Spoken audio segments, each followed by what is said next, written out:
since it's a very niche subject matter, I invited Cebu's foremost professional genealogist. In fact, he's probably one of the country's foremost genealogists. Todd Salas Lucero. I get it wrong because of the Spanish. Todd Salas Lucero. Todd, Good evening, Mike. It's nice to be here. welcome to Open Mic. It's Finally. good to be here. Thank you for Finally we're inviting me. So he is a professional genealogist. When we were preparing for the show, they made so many mistakes. They called him a feng shui master, a designer, but he is a professional genealogist, and that's an actual job. No? It takes a certain skill set And passion. and passion. That's very important to be a genealogist. So, Well, I've always been close to my grandparents. okay, And I always, during parties, I would always sit with them. Not a very long. for the Great Santimum throne, Yes, for the family, the imperial family. including the wives, No, just the Just family the tree of imperial family of Japan. So Naruhito is now the emperor of Japan. So I was intrigued. This was the first time that I saw a very complex family tree. And so I wanted to find out if I could have a family tree like that. So, well, basically that's it. It started in 1993. Why was it complicated, if I may? But it was, well, it Or was was it just detailed? detailed, yeah. But it also had a lot of branches. Mm. You know, see this page for the other branch. So it Yeah. was really a very comprehensive genealogy. I didn't even know the term then at that time. I just knew it was a family tree. And one thing led to another. I spent the entire recess time and lunchtime and before my parents picked me up from school, I spent the entire time at the library looking at encyclopedias and photocopying the different family trees I found. And it was all about the royal families of Europe, the royal families of Asia. So I wanted to do it myself. So It's amazing, actually. You know, if I may interject. You know, Todd, a lot of people devour Hola or Hello magazine, all these British tabloid or newspapers that chronicle the lives of the royal family. But Todd can tell you how this current queen, who I love, by the way, is related to whichever royal house from, let's say, 500 years or 600 years ago. Yeah. And he knows them by name. And so that really requires, I'm sure, not just passion, but skill. No? well, yeah, but it starts with passion. If you're not really interested in it, it'll just become a short-term So hobby. it started with the Imperial Family of Japan. Yes. But that's really hard because those are Japanese names. True. 1993. That was 1993. I was, if I'm not mistaken, I was about to go to sixth grade. Sixth grade. They should have, the news outlet should have gotten you as a resource person for when he was finally enthroned. I've met Naruhito, Emperor Naruhito, when he was still crown prince in his Togo Palace 13 years ago.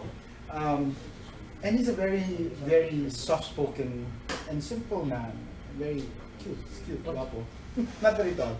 So anyway, so got you there, and it's one thing to be passionate about something. It's another thing to be a professional of something. So how did you make that Well, I possible? never really wanted to make this a profession. I just wanted to do my family, both sides of the family. I spent 4 years, entire high school, every Saturday and Sunday going to the Mormon church. Because They have- the Mormons, for your information, they have an extensive. Yeah, they have the records of almost all churches and civil registries all over the world. And Not you can just research, Mormon churches, huh? not just Mormon Catholic churches. And you can research for free. During my time, you just have to pay for the microfilm expense, which was 6 pesos per microfilm. Mm-hmm. And then you would go to their family history center and you would look at it through a microfilm reader. Okay. And so that was what I did from first year high school to Oh my fourth year God. high school. Every Saturday and Sunday without fail. But that was just for your family. Just my family at that time. Yeah. Took me 4 years to complete my family trees. Actually, it's still not complete right now because like a tree, it always grows. Correct. Yeah. So Are you satisfied with your family tree research? Well, there comes a time when you cannot, the written records are no longer available because maybe there are no more records available or the records have been destroyed. So that's why there's another way you can expand on your family history research through genetic testing. Yeah, we'll talk about that Yeah. later. These are the kits, no? Not for COVID, but so you get you go to the Mormon church, you write everything down, Yeah. take note of the names, who's the son of who, or the daughter of who, Yeah. etc. And you take note of all of that. But those are just names.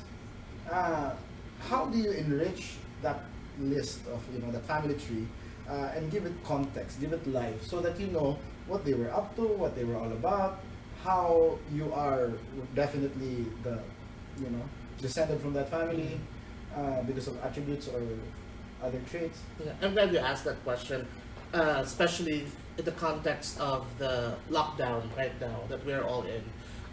This is a perfect time for people who are interested in tracing their family trees. This is a perfect time to talk to your parents, to talk to your grandparents especially. That's how you give them context. The records are just records of names. That's right. Birth dates, death dates, marriage dates. But you can give it a clearer picture. You can give them meaning by talking to those who are still alive. Your aunts, uncles, grandparents would have stories to tell, and they can enrich the figures and the names that you've gotten from the records. Yeah, and aside from that, because you will see a group of names, Yeah. a bunch of names there, family names, and also provenance, where they're from. Yeah. It's if you come from a prominent family or from a prominent ancestor, and you find out, oh, that was the surname of my great grandfather. I know there was someone of that surname who did this in history from that place. How must they be related? So that those are leads. Yes. So you have answers to your questions, and then you're left with more questions. Yeah, that's true. But that's good, right? It's a good thing. So what was the next family tree when you branched out? When you were done basically researching both sides of your family, whose family did you research next? Well, my grandfather on my mother's side came from Argao, Cebu. And we have an organization of all the Luceros in the Philippines. One of the officers there, actually the past president, Dr. Procopio Lucero, hired me to trace his mother's family tree, also from Argao, the Carrillo family of Argao. It was a simple, I was paid, Yeah. it was not even, but at that time I was But still, that started the professional Yeah. aspect of the genealogy that you did. Because that's, you were paid for yeah, your that job. was the first time I got paid for I'm happy to hear that people actually invest yeah. in these things. Yeah, that's why. But if you want to make it something that would be a livelihood, it's not really going to be enough because, as you said earlier, the testing kits for genetic genealogy is not that popular yet. Also, In the Philippines. yeah, especially. also the concept of genealogy. I mean, I think we are all familiar about our families. We know this person is a cousin, but we're not sure how distantly related we are. That's where genealogy comes in. But not many families are keen on investing a certain amount of money for tracing the. Yeah, and some woke millennials, would even scoff at the pursuit of one's genealogy or ancestry because some people think it's elitist. Yeah, that's true. It's very elitist. So what if you're descended from this or that family? Or privilege, a sense of privilege. So parang, they criticize it. But on the other hand, personally, people who know me very well know that I'm also as passionate, though I'm not a professional genealogist, but I'm also passionate about genealogy, and I'm quite retentive when it comes to relations and some names in my family tree, and even by extension, some of my family friends, family trees. For some reason, it's easy to retain, and like you, I also like to sometimes put myself in the past, how things were, what they did. But more than anything, I really believe in genetic memory. And whether you are a scientist or you believe in science, or you subscribe to the Catholic faith, or you believe in the Eastern philosophies like karma or reincarnation, they all somehow relate with each other, and they are not inconsistent. So if you're religious, there's intergenerational healing of the family tree. Because for the Catholics and Christians, there is such a thing as intergenerational bondage. The sins of the forefathers sometimes revisit you, or their vices revisit you. In science naman, that's genetic memory. Yeah. Predisposition to certain illnesses, predisposition to certain vices, even entrepreneurial proclivities are there. And if it's Eastern naman, karma. Curses, no? So I really believe in I believe in hodgepodge of things. That's why I'm fascinated by genealogy, and that's one of the reasons why I'm interested to talk to people like Todd. So Todd, I think we're gonna pause for a break in a while, but from there, no, you've branched out also to other families, and I'm glad that some of those encounters I'm quite privy to. No? And so Todd has actually done the genealogy of Inday Sara's mother. Yeah, the Zimmerman side. Yeah, Abeliana Zimmerman. No? In fact, it was Inday Sara who asked me about that, because one time we were having lunch talking about the Duterte side, and then suddenly she wanted to give her mom a present, her Abeliana line, because they're really from Cebu. The Abeliana is really from Cebu. Yeah, from Tuburan. And perhaps San Nicolas, no? So I didn't have the answers. Todd gave me the answers, and of course, Inday Sara and her mom, and then President Arroyo, and Governor Garcia. Yeah. Right? And very interesting histories, and I'd like you to expound on, let's say, Inday Sara first. Okay. Well, Right. we did the Zimmerman, right? But the genealogy of Inday Sara's parents, both of them, have always been interesting. The father's side is a hodgepodge of Visayan lines, basically from Cebu City and Danao. The mother's side is from, aside from the American German side, you have a line from Leyte, particularly in Hilongos, Leyte.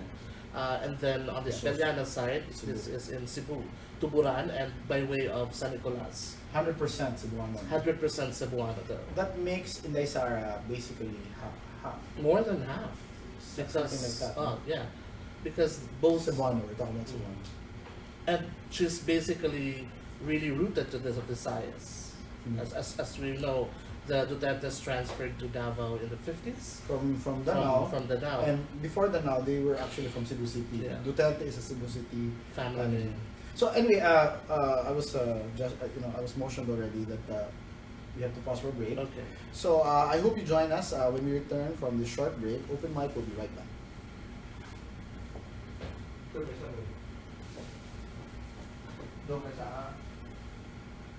So apparently, there's this article. Very quickly, there's this article that says. That's why it's more difficult if you're diabetic or it's not because of the disease. It's not because of your pre-existing condition. Because of the medication. So my medicines make you weaker? I'll send you an article. So even for hypertension, the Zartans, those are the ones. Parang it's the same with so because they did what do you call this cursory on all the Italians, why is it as bad. In Italy, it's very popular to have ibuprofen, and ibuprofen has the same. Kadit lang. Basta kamay ko yata, kumusta? Kamay ko, puto ng lupo ko. Okay na? Putol yapon? Duko lang kayo, bagili na lang natin. Sige, doko. It's so hard na dili ka tong Full screen naman dili. Di ba, ganyan TV ba, ito po lang yun. May Oh. hindi na labang yun. Tita Maritoni, Ano, the kasi sister nalibang of init Felix din. is watching si Coromina, so she's really Abiliana. Rion, hello Chrissy. So we just talk about Chrissy and Rizana. Yeah? Okay. Okay, sir. Segmento ka, sir. I'm Marie Fairbank. Okay, apologies na we're doing the mano-mano live because something is wrong with the It's tech. too Supposedly go straight to the Okay, live yung middle, stream. middle. Anak-anak ka. Ay. Diyan ka na awa. Ang tuwanda niya. Puno mo siya. Sabay lang. Nagunsa ka ang tanawa good, ang battery. Basig nawa ng charge ba? No, you really, 3. no, you really have to check the screen ba? Video ba yun? Sige lang. Ayaw i-end ha? Wala na. Okay na? Wait. Sige lang. Update ka. We'll check the battery. Oh. Kim, ang may TV mo, anak mo gamay.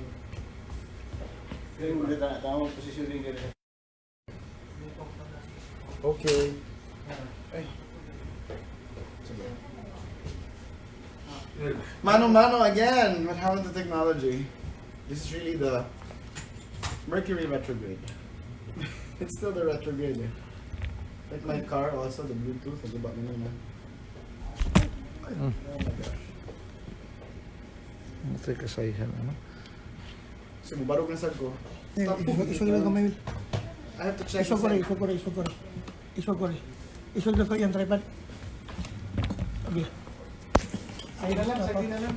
Doesn't have to be perfect. Okay. Okay. Gusto mo ng lock na eh. Okay lang, ito na. Ito na. Yeah, that's fine. Ito na. Okay. Okay. Okay. Brian! Sisinasi ko nung Anytime to be. Okay, go. 3, 2, 1.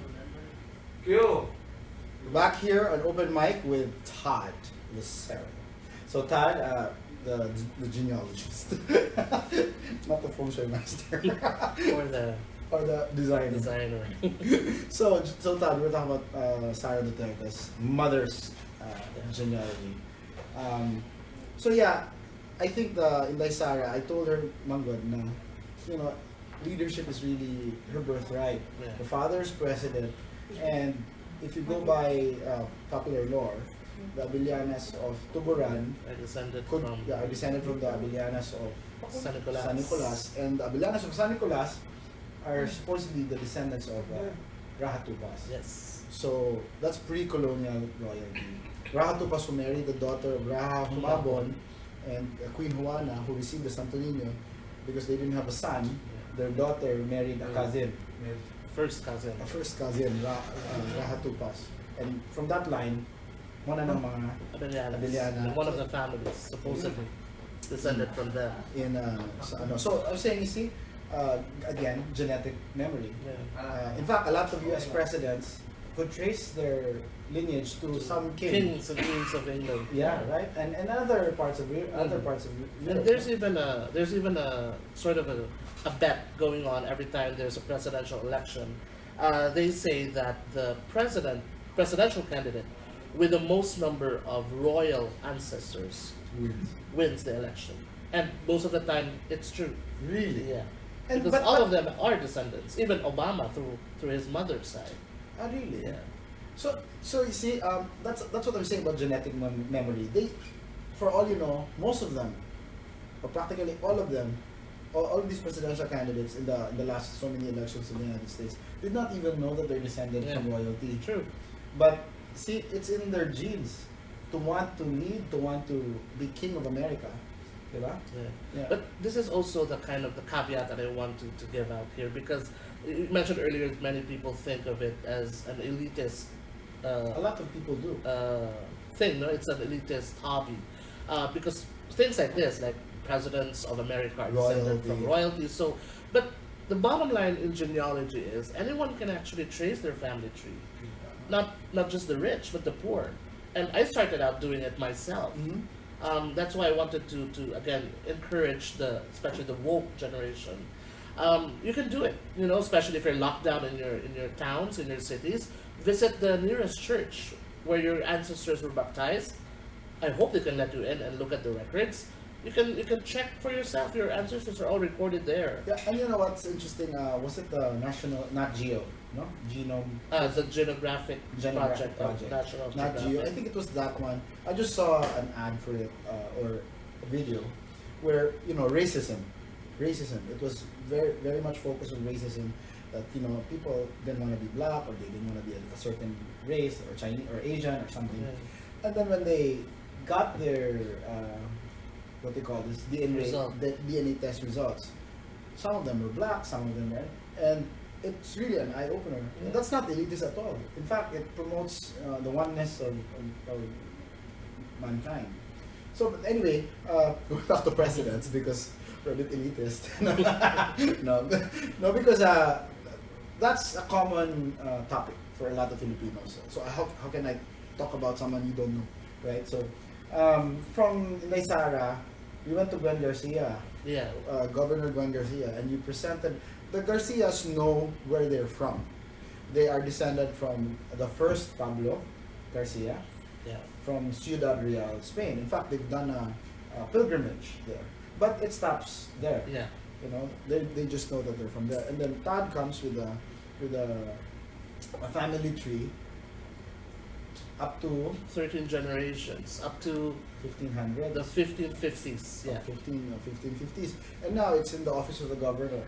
What he presented, so, but they're really from there. No? Yeah. They're It's the thing you have to understand about genealogy is you have to be very careful also because people tend to say we're related just because we have the same last name. But that's why I'm very strict when it comes to the provenance of your family tree. When I presented Governor Garcia with her history of her family, I made sure that every line, every generation is documented. That this connection from this child to the parents, we can connect them through the marriage record of his parents and the baptismal record of that child.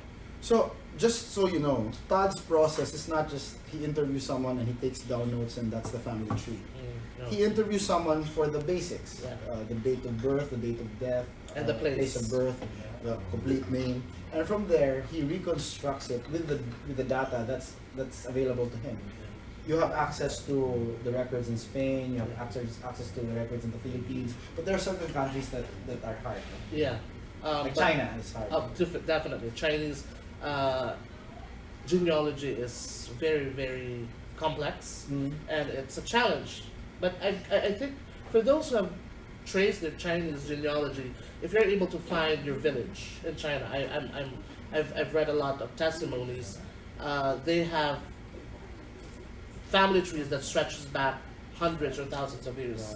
So if you're lucky enough to find the farthest Village. Chinese ancestor, But it's you very have. hard. But it's very hard. Yeah. Because a lot of those who move here, most of the Chinese who move here, really lose that connection. Yeah, that's true. If you look at if you survey the Chinese Filipino families, very few have active connections Yeah. to their roots in China or whoever their relatives there are. And many of these family trees were destroyed during the Cultural Revolution of Yeah, Of Mao they Zedong. destroyed it. They, Yeah. they really destroyed because it. they saw genealogy as A an weapon. elitist. And we- Also, yeah. it was the tool of the elite. Yeah, it's a weapon because if you know where you're from, who you're descended from, then you can have a claim Yeah, to that's true. leadership or to power, right? So going back to the Garcias, you were able to reconstruct everything. Yeah, 13 generations worth. 13 generations through records. Yeah. And you're talking about when you see the records that Todd has access to, it's amazing. For example, I commissioned Todd to do our family tree because I realized, he's doing all these family trees. We're presenting to Governor Garcia in Sara, and then also with President Arroyo, and then ask, and to think we have ours relatively well documented. There's something to work with. Some people have absolutely nothing. They didn't really keep any pictures, and so here, just so you. So this is this initial report is very thick already. This is our priest ancestor. We've always known that.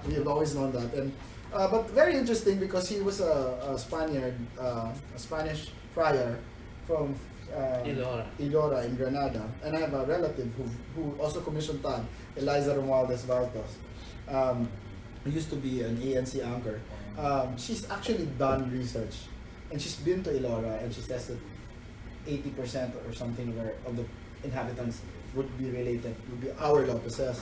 And I would always put it, every so often I remind people on Facebook that I'm not an ABS-CBN Lopez. For some reason they think I am. But the ABS-CBN Lopez, they're Chinese. Yeah. Lopez. Iloilo, Basilio Lopez.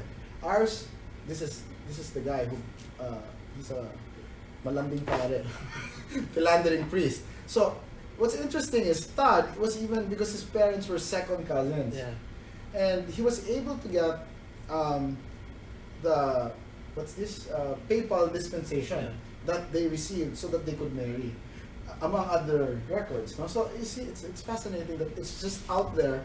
We have no access, and these are our forebears, our ancestors, and we don't have all the documents with us. And we become OC when it comes to that. I think this is part of heritage. No?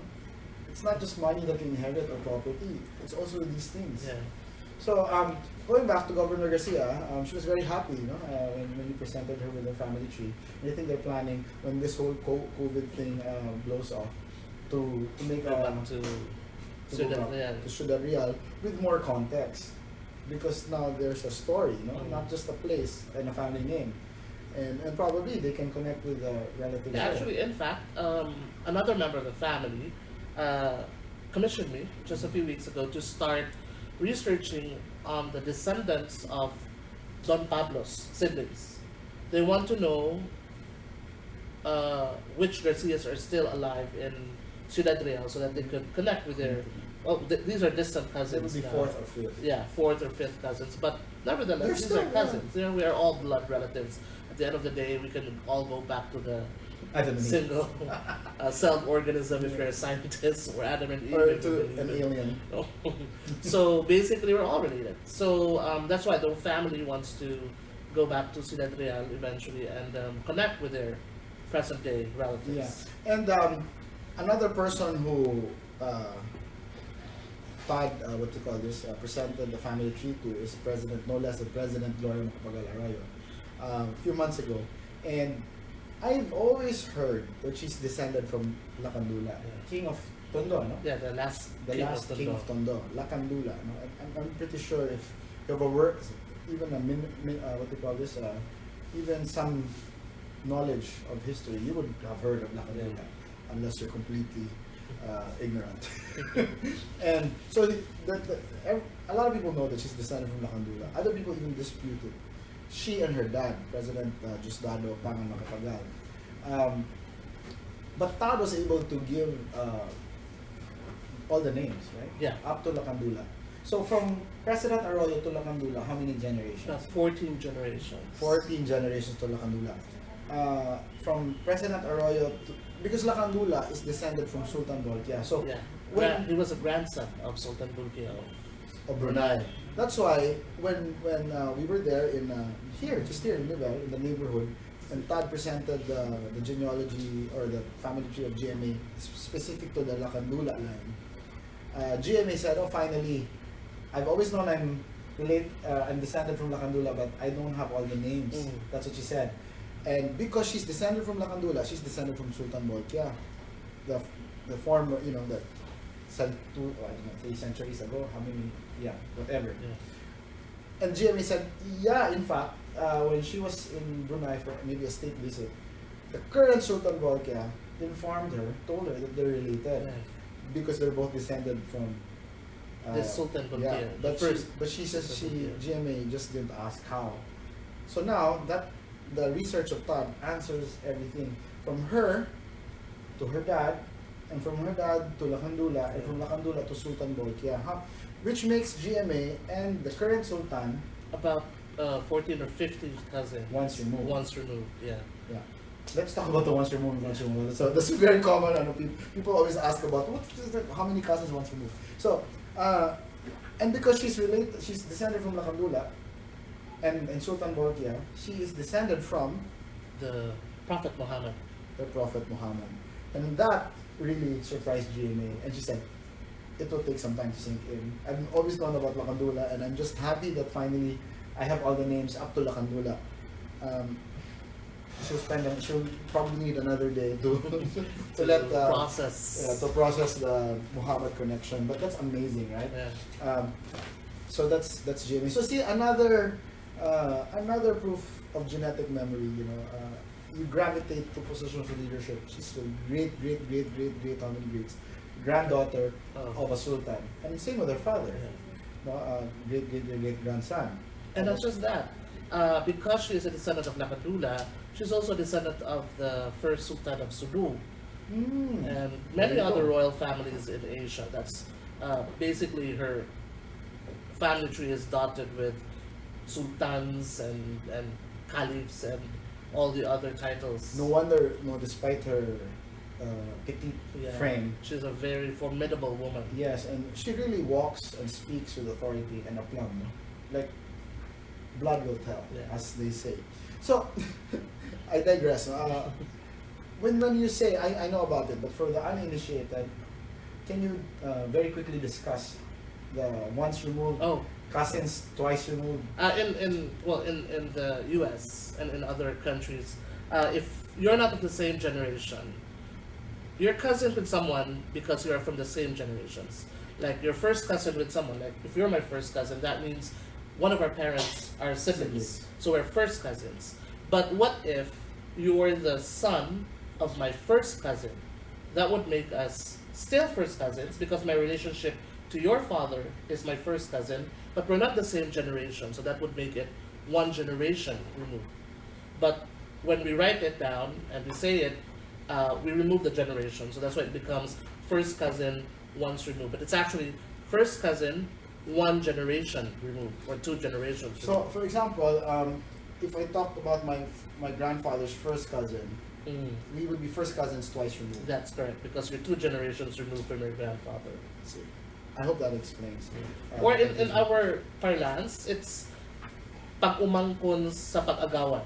We say it like that. Or apo sa pag-agawan. Diba? We say it in Cebuano. So, actually ours is more beautiful to listen to. You know, because it gives even a better relationship among between the two people. It's very interesting. Huh? I'm actually looking forward to reading this. This is his draft, and you can see a bunch of. Okay, I think this is the. This is the dispensation. The papal dispensation. Huh? So if you can zoom in, so a bunch of really old documents, and here whatever this is. I don't know what this is. That's a baptismal record. A baptismal record in the old Spanish style handwriting. And here, this is supposedly we're descended from this king.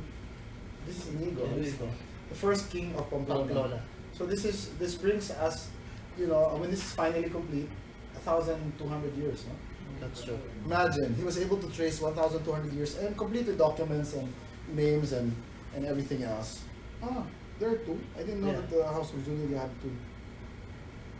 They revised it. This was the old one. I know about this. Yeah. Coat of arms. And coat of arms, people don't know that there's a rule, no? When it was really used in Spain or in the countries that use them, there's really a rule. It has to be bestowed. Given to a family, and not actually a family, to a person. And it's inherited by the eldest son of that person. But the collateral. Eventually it became allowed that the other siblings could use it, but they have to difference it to design it differently from the original. So the first prominent person from that family got the coat of arms. And I noticed that they also, but of course with the permission of, let's say, the royal, the king who gave it. Some families, when they're both prominent, they combine, no? Yeah. And they become a grid, no? So many families in one make coat of arms. So anyway, I'm really geeking out when it comes to these things. One of my favorite subject matters. But for our last segment, we'll talk about these kits. If you want to know more about your ancestry, when open mic returns.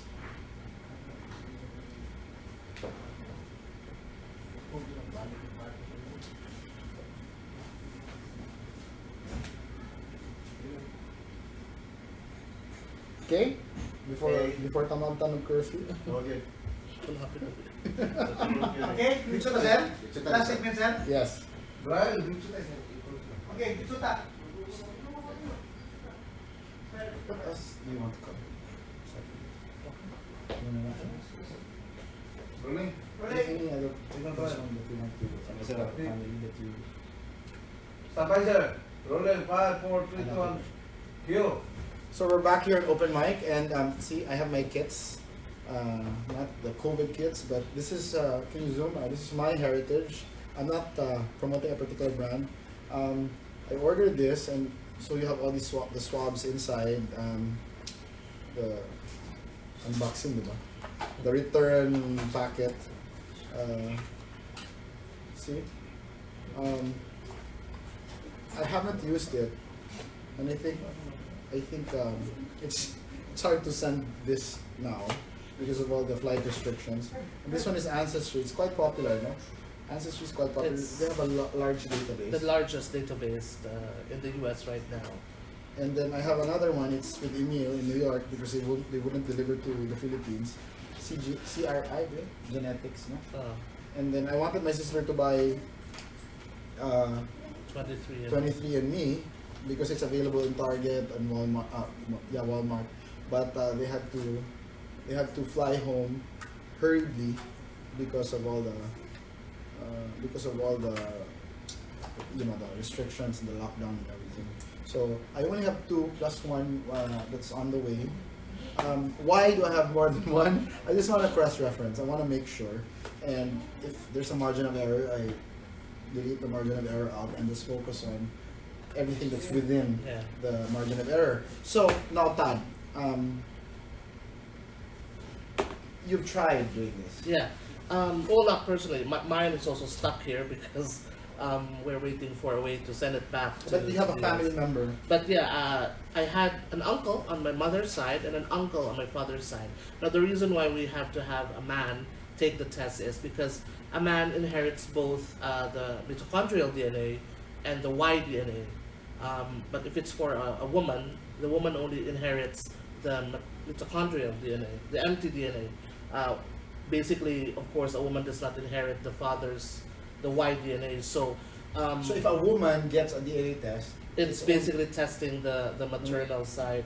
so for example, if my sister used the same test, the results that would come out is just our mother's. Yeah, but I'm not really familiar with the science, but apparently because of their process of using autosomal DNA, not mtDNA or Y-DNA, even a woman testing using Ancestry or MyHeritage would still get the ancestry of both sides of the family. So I think they found a way to get Take care of both both. sides. Yeah. Yeah. But when you had your relatives tested, It was separate because I wanted to. What did they use? My uncle, my mother's side uncle, used the genographic But not, the it's not from Geo. Nat Geo, and he also did Ancestry because I wanted to. So what we got from the genographic test was just basically the line from the paternal side of my mom. So her father, grandfather, up to the farthest, basically telling us where we've been every few generation or every few thousand years. And then Ancestry gave us our ancestral breakdown. How many percentage Spanish are we? Chinese, and I was a little surprised to find that we also had just a whisper of African blood. And I think that's common to a lot of Filipino families with Spanish ancestry. Correct. Because for a long time Spain was under the Moors. And it's just right across Africa. Yeah, so somewhere up there in your family tree you would find a drop of African When you blood. say African, is that North Africa, like the Morocco? Yeah, so remember Not necessarily the Sub-Saharan. no, but remember that Spain was ruled by the Moors, the Africans, before the reconquest by Isabella and Ferdinand. Yeah. So that's why many Spaniards really have. That's more Morocco. Yeah. More North African. Yeah. Not so much No. Sub-Saharan. So I wonder lang, I ordered the Ancestry Health. and they gave me ancestry DNA. I just realized. Oh, really? Yeah, I ordered Ancestry Health to know about certain genetic predispositions to some genetic illnesses, but I just realized that they gave me, I think this is the regular kit. I paid supposedly a bit more for the health. So basically all DNA tests, they give you the same results? No, The same it presentation? depends on the database that they have. Or the same presentation? But basically, yes, they would. But it differs on the percentage, and again, that's because of their the database. How many people have tested using their product? So that's why the point of Todd is if you want to take one of those tests, some offer a wider database. A wider database means more to compare your DNA with. And it's more accurate because the bigger the database, the more accurate the To testing. certain geographies. Yeah. So, but the other one that I got, the CRI Genetics, they talk about haplogroups. Yeah. That's different, right? It's not. It's different from the results Yeah. of these two. The right? results of these two, Ancestry and MyHeritage, they will just give you the percentage of your ancestry. How much Chinese, how much Korean blood you have, depends on your ancestry. But when we talk about haplogroup, that's the same as the the genographic project of National Geographic. They will trace Haplo, yeah. the haplo, yeah. They will trace it. The haplogroup basically is for every generation, every few generations, there's a certain mutation in the mtDNA or the y-DNA, Like a virus. and it would make you like a group of you're one group, one haplogroup. So there's O haplogroup like mine. It's basically common in Southeast Asia, especially those with Han Chinese ancestry. So based on my Nat Geo So you result, have Han ancestry. I have I am from that haplogroup O. So when you talk about haplogroups, or well, basically the DNA groupings, if they're grouped into geography, the blood types don't have any impact. Oh no, it's not about blood type. It's really about how much percentage in your blood is similar to a certain region in the world. So sometimes they cannot really pinpoint where your Spanish blood is, for instance, but they can say Iberian Peninsula. That part Yeah. of the world. So that's why they can focus on part of Spain, part of Portugal, and part of France. Yeah. So, well, so again, no, before we close, but this one does not give you names. Oh, definitely. You might be disappointed once you get your result. You will not get a family tree. You will not get names, but you will get results that will match you to other families. If you want. Yeah, you can do it, but Because for you privacy's have- sake, you yeah. also can. If you want, if you were very private, you don't, Yeah. you opt out of that. But if you want to connect with people who share similar or the same DNA with Yeah. you, then you check that box, right? So, but there's no family tree. You wouldn't know your lolo, your great grandfather, but it might help you. Yeah. If you connect with someone, and that has actually been the testimony of a lot of people who've used these kits, they were able to expand their family trees further because someone Can out be. there It's actually also had a more comprehensive family tree. So, for example, my results say, for example, say I'm Russian. Okay. I don't think I am, but so I've never done research on that, and so far the actual research with family trees and names and documents that Todd came up with for the Lopez side don't really show any Russian. Yeah. But if this says that on my father's side there's some Russian there, then I might connect with someone there also who could do some actual on-the-ground research. So they can complement each other. Yeah. Or for presentation purposes, then you have your results here and your results to your actual research, and it would be nice to pass it on to the next generation. Because somewhere down the road, you will have a descendant who'll be very interested, True.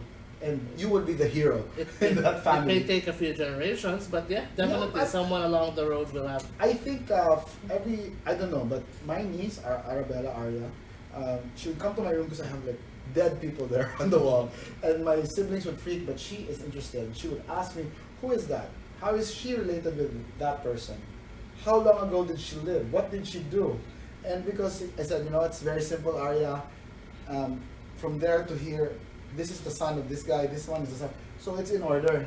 So it's easy for someone to remember. So if that fascination, that interest goes on, if it persists until she becomes high school like you were, then I have something to Pass on to her. And hopefully it can be passed on and it perpetuates itself. So for example, like this one, I'm going to give some of this, not even to a kid, but to a grand aunt, and I hope Todd will be there, to Mrs. Marcos, because she was also, I've always been interested, but I remember many years ago, she said, Hijo, you're the Lopez, you have to know more about the Lopez side. So she's also descended from this priest, and also from that king of Pamplona and the king of Navarra. And again, genetic memory. No wonder Imelda has these, the critics would say, delusions of grandeur, Being imeldific, royal tendencies, grand or grandiose, whatever it is. So, but it's in her blood. it's in her blood. So this explains partly why someone is the way they are. So wait, I have a question before we go. Another question. I want you to talk about something. I remember you told me before that when you were doing the research for former Governor Dalida, and then there's certain names. You had a Yeah. talk. I want you to Well, very quickly talk about that. that's the beauty of genealogy. Sometimes you just get to connect things that are, that the kind of thing that makes the hair on your arm stand. Yeah. When the ancestor of Governor Garcia came to the Philippines in the late 1860s, the name was Don Pablo Antonio Garcia. So he's basically the first in the family of Governor Garcia to be prominent in the Philippines, because he later on became a juez de paz in Sibonga. Justice of the peace. Yeah. At the same time, basically just a few years plus or minus that Pablo Garcia was here, another Pablo, but this time Pablo Davide, was also starting out as a political person in Argao. He was elected as a cabeza de barangay. He was the first in his family to be elevated to that position. He was basically, that's like barangay captain. Tama ba? Can I, he was born, this Davide was born when Don Pablo arrived? Yes, he was born sometime around that Don Year. Pablo was in the Same year, Philippines. right? Yeah, in 1868-69. So basically, they're the two lines here, later on becoming political rivals. Basically started almost in the same year. So- one was just starting out here, coming from Spain, and the other one was being born, and later on becoming also cabeza de barangay. That's starting that prominent line in Colawin. And a few generations after, their descendants would meet, Yeah. in an epic battle. And now are working together And as are working governor and together, vice yeah. governor. And then about names like Pacquiao. I Yeah, remember another that one story. about Pacquiao. I traced his mother's side to Leyte, and apparently the hometown of his mother is from Inopacan, Leyte, and it's kind of, it's a word, and Pacquiao is into boxing, so that's opak, Yeah. diba? So May it's Inopacan. kind of really fascinating when you dig up people's history. Yeah, and there's some form of karmic payback, I Yeah. mean, for better or for worse. Yeah. So either karma gives you, your mga apo something good, or Yeah. they give you. Well, give you because they something said that the grandmother of Pacquiao was a battered woman, inuupakan, so to speak. So later on, it's now Pacquiao who makes upak his See? opponents and makes money. It makes so out of much this. money. So it's karmic. Yeah. And we talk about the American presidents. A lot of them are descended from some royal or some king or queen from a European royal house. What about the Philippines? Well, The presidents that we've had. unfortunately for us, very few presidential family trees have been expanded. I'm actually doing research right now. I plan to publish a book on the ancestry of our presidents. Aside from GMA, President Arroyo, former President Arroyo, the only genealogy that has been researched has been President Rodrigo Duterte. Fascinating history, Too but bad for the yellows. sorry, no royalty, unfortunately. But illustrious enough. Illustrious, yeah, here in Cebu, and we also have actually the Marcos family history, dates back to Ilocos. How many and generations back? I think it's about 10 generations. Someone already did this. Really? Someone already did So the, this is the father. the Marcos side. And how is it? Um, Not familiar with the Marcos. They were prominent enough in the Spanish period, but I haven't really dug into it. But someone has already started tracing it up to I 10 wonder generations. if there's anyone, any personality there who is memorable enough or who's Well- done something. Well, apparently, based on the family lore of the Marcoses, they claim descent from Limahong, the Chinese pirate who ravaged the part of they Luzon. admit that. Well, that's Okay. part of their oral history. And they also claim that they are related cousins, in fact, to Antonio and Juan Luna. I've heard that. Yeah. Are they Chinese origin, the Lunas? Not that I know of, but I haven't really researched So- them as well. The Huancos, they traced their family to Yeah, they've traced their family tree Full to China, and in fact, I think they made several pilgrimages already to their but hometown. no one notable, no? No, not that I Nothing think- like but Lacayo. And I thank you for filling in some of the blanks, no? In my own Duterte ancestry. But it stops there. And so I surmise, this is just my personal, if you've been to France, place Duterte, you know, and there's a wine that's Duterte. Mhm. And maybe it's a French, Well, It's the surname Duterte really is French in origin. That's yeah, the, right? Is it established? it's an established But French in surname, a but French word. in old Cebu, in colonial Cebu, no, it was They were classified as Spanish, mestizo español, no? yeah. Maybe my test will show, no? Who knows? Yeah. Duterte, diba? And so say place Duterte. And what's safe to say is they've always been carrying the surname Duterte, even Yeah. before the 1849 Yeah. Bavaria Decree. So basically, it's really a Spanish name passed on for a few generations. We don't know if it was adopted somewhere up there, but basically by the 1700s, they were already carrying the surname Duterte. There's a chance that it was a French surname or someone who was from Duterte And that then- placed in France and moved to Spain or intermarried with a Spaniard and they moved to the Philippines and they carried the name. There's a chance. Your kid will tell you that because you have Duterte blood as well. If there's a French Yeah. connection. If there's none, then okay, that's another mystery that needs to be solved. But see, that's the thing with genealogies and DNA kits and researches. You have questions. You start out with 3 questions, and you get 3 answers with a bonus of 10 questions. No, and who knows? You might be related to Mary Magdalene, like Da Vinci Code. No, but so it has been an interesting topic. I hope other people found it interesting enough to want to ask more about your own respective genealogies and family trees. And please record, while your father, your mother, your grandparents, or if you're lucky enough to have your great grandparents, while they're alive, record what you can, names, birth dates, other facts, where they're from, notable people in the family, milestones about your family. Record everything, and the future generation of your family, of your respective families, will definitely thank you for that. On that note, thank you for joining us. This has been another episode of Open Mic. Good night and Godspeed. Thank you. Thank you, Tad. Yes. Let's eat. Sa istorya na sa mga Okay. Where do you want to eat? We have a... Kaya mo na. You have to eat. No, it's okay. I eat at home now. Are you sure? Yeah. Okay.